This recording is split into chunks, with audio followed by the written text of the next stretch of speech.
आसमान बादलों से ढक चुका था। अंजलि, अब हम क्या करेंगे? गांव में तो कोई भी हमारी मदद नहीं करने वाला। हमारे पास तो सर छुपाने को कोई छत भी नहीं है। पायल, ऐसा करते हैं, हम जंगल की ओर चलते हैं। देखो ना, कितनी तेज बारिश शुरू हो गई है। हम तब तक वहाँ पर किसी पेड़ की छांव में बैठ जाएंगे। पायल चुपके से घर से निकलकर भाग जाती है। बाहर रात का अंधेरा चारों ओर छाया हुआ था। अब मैं क्या करूं? पायल, तुम कहाँ चली गई हो? तुमने तो कहा था कि जल्दी वापस लौट आओगी, पर आज तो दूसरा दिन है। कहीं तुम किसी दुविधा में तो नहीं फंस गई? पायल, अब मैं तुम्हें कहाँ ढूंढूं? चंदनपुर गांव में अंजलि और पायल नाम की दो बहनें रहा करती थी। वो दोनों 8 वर्ष की थी जब उनके माता पिता का देहांत हो गया था। तब से वो दोनों अनाथ बहनें अपने चचा रामू के पास रहती थी। परंतु ये बात उनकी चची रमला को बिल्कुल भी पसंद नहीं थी। एक दिन, ए रमला, आज मेरी तबीयत बहुत खराब है। अरे, मुझसे तो चला भी नहीं जा रहा। तो ऐसा कर, हीरा को कह दे आज वो जंगल से लकड़ियाँ काट आए। अजी, ये आप कैसी बातें कर रहे हैं? हमारा लल्ला भी केवल 15 वर्ष का है। मैं अपने लाल को अकेले जंगल कभी नहीं भेजूंगी। हाँ रमला, आज जंगल से लकड़ियाँ ना काटी तो हम सब भूखे रहेंगे क्या? घर पर राशन भी खत्म होने वाला है। अब तू ही बता, मैं क्या करूँ? वो सब आप मुझ पर छोड़ दें जी। मैं पायल और अंजलि को कहती हूँ, आखिर को सारा दिन घर पर विश्राम ही तो करती रहती है। इसी बहाने हमारे कुछ काम तो आएंगी। ए रमला, ऐसा मत करना। वो दोनों बच्चियां बहुत छोटी हैं। वो भला इतना कठिन काम कैसे करेंगी? पर रमला अपने पति की कोई बात नहीं सुनती और जाकर दोनों बहनों से कहती है, अरे ओ राजकुमारियों, कब से कमरे में बैठी हो? उठो और जाकर जंगल से लकड़ियाँ काट कर लाओ। तुम्हारे चचा जब तक स्वस्थ नहीं हो जाते, तुम दोनों ने रोज जंगल से लकड़ियाँ काट कर लानी है, समझी? पर चाची, जंगल में तो बहुत खूंखार जानवर होते हैं। हम वहाँ कैसे जाएं? तेरी इतनी हिम्मत कि मेरे सामने अपनी जिप चलाए? अरे, मेरी बात कान खोल कर सुन। जब तक तुम दोनों लकड़ियाँ काट कर नहीं लाती, तब तक मैं तुम दोनों को घर में प्रवेश नहीं करने दूंगी, समझी? इतना कहते ही रमला वहाँ से चली जाती है। तो चिंता मत कर अंजलि, मैं हूँ ना तेरे साथ। देखना, हम जल्दी लकड़ियाँ काट कर लौट आएंगे। अब चल, चाचा जी की कुल्हाड़ी ले आ। और फिर वो दोनों बहनें कुल्हाड़ी लेकर जंगल की ओर निकल पड़ती हैं। कुछ समय बाद वो जंगल पहुंचकर लकड़ियां काटने लग गई, जिस बीच अंजलि के हाथ जख्मी हो गए थे। पायल, ये देखो, मेरे हाथ पर तो छाले पड़ गए हैं। ये लकड़ियां काटना तो बहुत कठिन काम है। हाँ अंजलि, मेरे भी पूरे शरीर में दर्द हो रहा है। पर तू चिंता मत कर, हम घर जाकर चच्ची से कहेंगे, वो हमें गर्मा गर्म दूध दे देंगी। इससे हमारे शरीर का दर्द भाग जाएगा। शाम तक वो दोनों बहनें लकड़ियां बाजार में बेचकर घर लौट आती हैं। चच्ची, आज सारा दिन जंगल में लकड़ियां काटने से हमारे शरीर में बहुत दर्द हो रहा है। आप हमें गर्मा गर्म हल्दी वाला दूध पिला दे। हाँ, लाती हूँ। हीरा, मेरे लाल, तू भी आजा, मेरे बेटे को भूख लगी होगी। आज मैंने तेरी पसंद का भोजन बनाया है। और फिर रमला अपने पुत्र हीरा के आगे गर्मा गर्म चावल और दूध से भरा प्याला रख देती है, जबकि इन दोनों बहनों के आगे एक आधा प्याला दूध का और कल की सूखी रोटियां पड़ी थी। पायल अपने मन में सोचती है, अरे ये क्या, चाची ने तो हम दोनों के लिए बस एक आधा प्याला दूध और कल की सूखी रोटियां रख दी है। ऐसा करती हूँ, ये दूध मैं अंजलि को दे देती हूँ। इसके हाथ में आज काम करने से कितने छाले आ गए हैं। पायल, तुम ऐसे क्यों बैठी हो? ये दूध पियो ना। अंजलि, वो असल में मेरा आज दूध पीने का मन नहीं कर रहा। ऐसा करो, ये दूध तुम पी लो, मैं ये रोटी खा लेती हूँ। इसके बाद जैसे ही सब खाना खाकर कमरे में जाते हैं तो अंजलि पायल से कहती है, पायल, तुमने आज मेरे कारण वो दूध नहीं पिया, पर मुझे अच्छे से पता है कि तुम्हारे शरीर में अभी भी दर्द हो रहा है। कोई बात नहीं अंजलि, तुम मेरी बहन हो और माँ पिताजी के जाने के बाद हम दोनों ही तो एक दूसरे का परिवार है।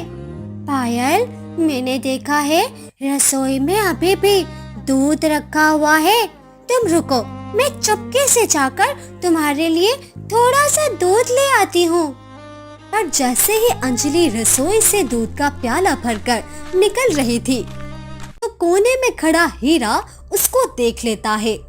फिर अगले दिन जब अंजलि और पायल लकड़ियां काटने जंगल जाती है तो हीरा दौड़ता हुआ रमला के पास आया और बोला, माँ, मुझे आपसे एक बात करनी थी। हाँ मेरे लल्ला, क्यों नहीं, बोल, क्या कहना है तुझे। माँ, आपको पता है कल रात जब आप सो गई थी तो वो अंजलि चुपके से रसोई में गई थी और वहाँ से एक प्याले में दूध भरकर अपने कमरे में ले गई थी।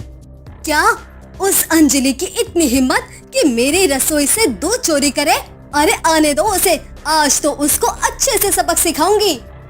फिर उस रात जब अंजलि और पायल थक हार कर घर लौटी तो रमला ने उनके आगे केवल सूखी रोटियां रख दी, जबकि अपने बेटे हीरा के लिए उसने स्वादिष्ट भोजन बनाकर रखा था। चाची, आपने हमें दूध क्यों नहीं दिया? कृपया करके हमें भी थोड़ा सा दूध दे दे, हमारे शरीर में बहुत दर्द हो रहा है। अरे मेरा पति कोई दूध का व्यापारी थोड़ी ना है, ना ही तुम्हारे माता पिता ने यहाँ कोई गाय भैंसे छोड़ रखी है जो मैं रोज रोज तुम दोनों के आगे दूध रख दूं। चुपचाप ये सूखी रोटी खाओ और जाकर सो जाओ। इसके बाद जब सभी सोने चले गए तो अंजलि एक बार फिर चुपके से रसोई की ओर गई और दूध से भरा प्याला लेकर अपने कमरे में जाने लगी। पर रमला, जो कि आज बाहर खड़े ये सब देख रही थी, एकदम से अंजलि के सामने आ गई। तेरी हिम्मत कैसे हुई मेरी अनुमति के बिना रसोई से दूध चोरी करने की? बोल, जब मैंने कह दिया था कि तुम दोनों अनाथ बहनों के लिए कोई दूध नहीं है तो फिर तूने चोरी करने की हिम्मत कैसे की? चाची, मुझे क्षमा कर दे, मैं ये दूध पायल के लिए ले जा रही थी। उसका शरीर बहुत दर्द कर रहा है जिसके कारण उसे बुखार हो गया है। आप कृपा करके मुझे ये दूध ले जाने दे। बकवास बंद कर अपनी। अब मैं तुझ जैसी अनाज लड़की को अन्न का एक दाना भी नहीं दूंगी। बस अब बहुत हुआ। मैं तुम दोनों बहनों को अपने घर में एक पल भी नहीं रहने दूंगी। इतना कहते ही रमला अंजलि और पायल दोनों को धक्के देकर घर से निकाल देती है। बाहर रात का अंधेरा चारों ओर छाया हुआ था। आसमान बादलों से ढक चुका था। अंजलि, अब हम क्या करेंगे? गांव में तो कोई भी हमारी मदद नहीं करने वाला। हमारे पास तो सर छुपाने को कोई छत भी नहीं है। पायल, ऐसा करते हैं, हम जंगल की ओर चलते हैं। देखो ना, कितनी तेज बारिश शुरू हो गई है। हम तब तक वहाँ पर किसी पेड़ की छांव में बैठ जाएंगे। और फिर वो दोनों बहनें जंगल के एक घने पेड़ के नीचे बैठ गई। अगले दिन उनको एक गुफा मिली जहाँ पर कोई नहीं था। अंजलि, ये देख, ये गुफा कितनी बड़ी है। लगता है ऊपर वाले ने हमारी मदद कर दी है। अब से हम यहीं पर अपना जीवन बिताएंगे। हाँ, आज से ये गुफा ही हमारा घर है। चलो, अब मैं जंगल से कुछ फल तोड़ कर लाती हूँ। कल से हमने कुछ भी नहीं खाया। ठीक है, पर सावधान रहना और ज्यादा दूर मत जाना। ये जंगल बहुत ही घना है।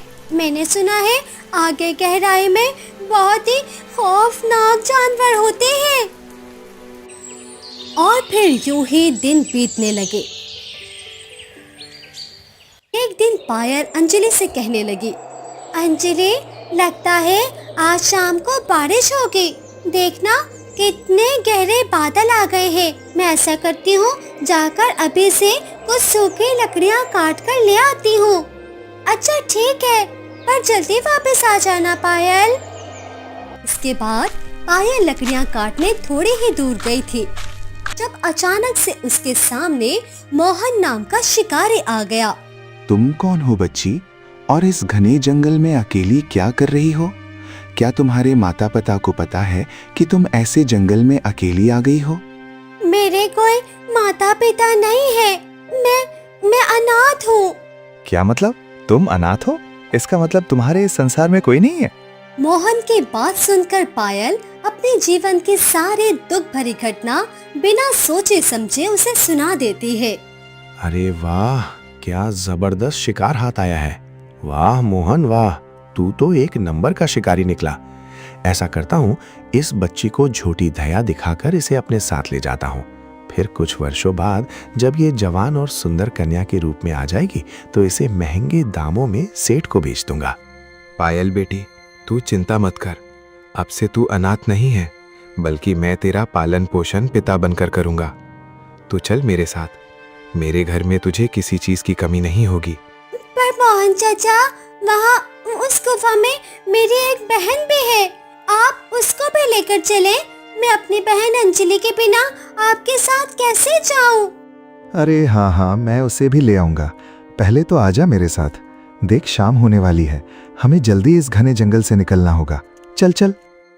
मोहन पायल को लेकर अपने साथ चल पड़ा। पर एक दिन बीतने के बाद भी जब वो अंजलि को उसके पास नहीं लाया तो वो दुखी होकर बोली, मोहन चाचा, आप अंजलि को तो यहाँ लाए ही नहीं। आपने कहा था कि आप उसे भी मेरे पास लाएंगे। देखे, वो मेरा इंतजार कर रही होगी। अरे हाँ, मैं उसे भी ले आऊंगा। पहले तो आजा मेरे साथ। और रात को जब पायल पानी लेने कमरे से निकली तो उसे मोहन की आवाज आई, जो घर से बाहर खड़ा अपने मित्र सूरज से कुछ कह रहा था। अरे मोहन, ये तो किस अनाथ बच्ची को अपने घर उठा लाया है।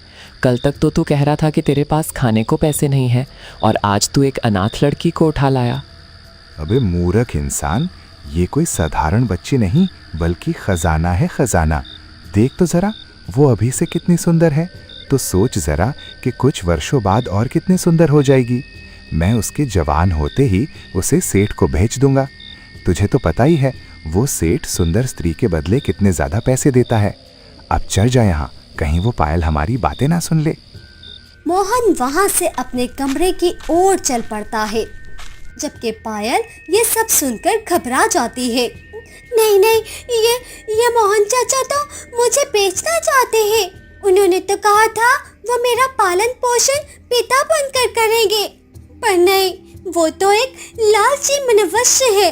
मुझे यहाँ से अभी इसी समय भागना होगा। पायल चुपके से घर से निकलकर भाग जाती है। उसको यहाँ का रास्ता नहीं आता था, पर कुछ भी करके उसे मोहन की नजरों से दूर जाना था। चलते चलते वो पास वाले गांव आ जाती है और सड़क किनारे बैठकर रोने लगती है जब उस गांव का सरपंच वहां से गुजरता है। बेटी, मैं काफी समय से देख रहा हूँ तुम यहाँ बैठी रो रही हो, और तुम तो इस गांव की नहीं लगती हो। आज से पहले मैंने तुम्हें यहाँ कभी नहीं देखा। बताओ, क्या कोई संकट है? आप कौन है? कहीं आप भी तो मुझे बेचना नहीं चाहते? देखे, मुझे कहीं नहीं जाना। मुझे मोहन चाचा के पास नहीं जाना। मैं इस गांव का सरपंच हूँ। घबराओ मत बच्ची, कोई तुम्हें कहीं लेकर नहीं जा रहा। इस गांव में तुम एकदम सुरक्षित हो। अब बताओ, तुम्हारी ये हालत कैसे हुई? क्या किसी ने तुम्हें मारा है? बताओ मुझे बेटी, हो सकता है मैं तुम्हारी सहायता कर पाऊं। सरपंच की बात सुनकर पायल फूट फूट कर रोने लगी। उसने अपने ऊपर बीती दुख भरी घटना उस सरपंच को सुना दी। क्या इस दुष्ट मोहन की इतनी हिम्मत कि एक छोटी सी बच्ची के प्रति ऐसा सोचे? तुम रो मत बच्ची, आज से तुम मेरे साथ मेरी हवेली में रहना। वहाँ मेरी माँ भी है, तुम उनके साथ सुखी रहोगी। चलो आ जाओ। आपका बहुत बहुत धन्यवाद सरपंच जी। यदि आप न होते तो मेरा क्या होता? आप तो साक्षात चमत्कार है। नहीं पत्री, ऐसा मत कहो। इस गांव का सरपंच होते हुए ये मेरा कर्तव्य है कि एक निर्दोष व्यक्ति की सहायता करूं। चलो अब आ जाओ मेरी बच्ची, आ जाओ। दूसरी ओर अंजलि ने आसपास जंगल में सभी रास्ते छान लिए थे, परंतु उसे पायल कहीं नहीं मिली थी। वो चिंतित होकर वापस गुफा आ गई। अब मैं क्या करूं? पायल, तुम कहाँ चली गई हो? तुमने तो कहा था कि जल्दी वापस लौट आओगी, पर आज तो दूसरा दिन है। कहीं तुम किसी दुविधा में तो नहीं फंस गई? पायल, अब मैं तुम्हें कहाँ ढूंढूं? और फिर धीरे धीरे 15 वर्ष बीत गए। कुछ दिनों बाद अंजलि ने कुछ पैसे कमाने के लिए जंगल से फल तोड़कर बेचना शुरू कर दिए। वो रोज ताजा फल तोड़ती और आसपास के गांव में जाकर बेचने लगती। फिर कल सुबह होते ही वो सरपंच की हवेली के बाहर से गुजर रही थी, जब एक आदमी ने उससे पूछा, अरे बेटी, ये फल तो बहुत ताजा और स्वादिष्ट लगते हैं। बताओ तुम ये कितने में बेचती हो? काका, 1 किलो केवल 20 रुपए में। आपको चाहिए तो दूं? अरे वाह, हाँ हाँ, मुझे 2 किलो सेब दे दो भाई। इतने लाल सेब तो मैंने इतने दिनों बाद देखे हैं। ये ले काका, आपके सेब। ये लो बेटी, तुम्हारे 40 रुपए। वहीं पायल, जो कि 15 वर्ष बीतने के बाद अब जवान और सुंदर हो चुकी थी, सरपंच की माँ गायत्री के पास बैठी थी। पायल, देख तो जरा, बाहर कोई लड़की फल बेच रही है। मेरा बहुत मन कर रहा है ताजा फल खाने का। जा, उसको अंदर बुला कर ले आ। जी दादी, अभी बुलाती हूँ। ताजा फल ले लो, स्वादिष्ट और रस भरे फल ले लो, ताजा ताजा फल ले लो। तभी अंजलि को पीछे से आवाज आती है, अरे ओ फल वाली बहन, जरा इधर तो आओ, मेरी दादी को तुमसे ताजा फल लेने हैं। हाँ हाँ जरूर, क्यों नहीं, चलो फिर चलते हैं। पायल अपनी बहन अंजलि को लेकर सरपंच की हवेली में गायत्री के पास आ गई। पायल ने अंजलि को नहीं पहचाना था, परंतु अंजलि को जाने क्यों ऐसा लग रहा था जैसे उसका पायल से कोई गहरा संबंध है। ऐसा इसलिए था कि जब वो एक दूसरे से जुदा हुई थी तो वो दोनों बहुत छोटी थी और अब वो दोनों बड़ी हो चुकी थी। दादी, ये देखिए, मैं इस फल वाली बहन को ले आई हूँ। लगता है बेटी तुम इस गांव में पहली बार फल बेचने आई हो, क्योंकि मैंने तुम्हें पहली बार देखा है। जी मालकिन, मैं यहाँ पास वाले जंगल में रहती हूँ और ताजा फल तोड़कर यहाँ गांव में बेचने आई हूँ। अच्छा बेटी, पर उस घने जंगल में क्या तुम अकेली रहती हो? मैंने तो सुन रखा है कि वहाँ पर बहुत ही विशाल और खूंखार जानवर होते हैं। क्या तुम्हारे माता पिता भी तुम्हारे साथ रहते हैं? नहीं मालकिन, मेरे माता पिता का देहांत तो बचपन में ही हो गया था। एक बहन थी, वो भी 15 वर्ष पहले मुझसे जुदा हो गई। मैंने उसको बहुत ढूंढा, परंतु आज तक मुझे उसका कोई पता नहीं चला। अब तो मुझे ऐसा लगता है जैसे मेरी बहन पायल को किसी जंगली जानवर ने खा लिया है। ये सब बताते हुए अंजलि की आंखों में आंसू आ गए। वहीं दूसरी ओर पायल, जो कि गायत्री के साथ ही खड़ी थी, अपनी बहन के मुंह से ये सब सुनकर फूट फूट कर रोने लगी और दौड़ती हुई अंजलि के गले लग गई। अंजलि, जिस बहन को अभी याद करके तुम रो रही थी, वो मैं ही हूँ। क्या ये तुम क्या कह रही हो? मेरी बहन अंजलि, तुम अंजलि हो? पर ये कैसे संभव है? मुझे तो कुछ समझ नहीं आ रहा। पायल एकदम सही कह रही है अंजलि बेटी, यही तुम्हारी बहन पायल है जो तुमसे खो गई थी, परंतु इसमें पायल का भी कोई दोष नहीं। तुम दोनों के भाग्य में जुदा होना ही लिखा था। पायल, तुम मिल गई। मैंने तुम्हें कहाँ नहीं ढूंढा। ऊपर वाले का लाख लाख धन्यवाद जो उसने तुम्हें इस मोहन नामी शिकारी से बचा लिया। अंजलि बेटी, अब से तुम भी पायल की तरह मेरे साथ इसी हवेली में रहना। अब मैं तुम्हारी भी दादी ही हूँ। आपका बहुत बहुत धन्यवाद दादी।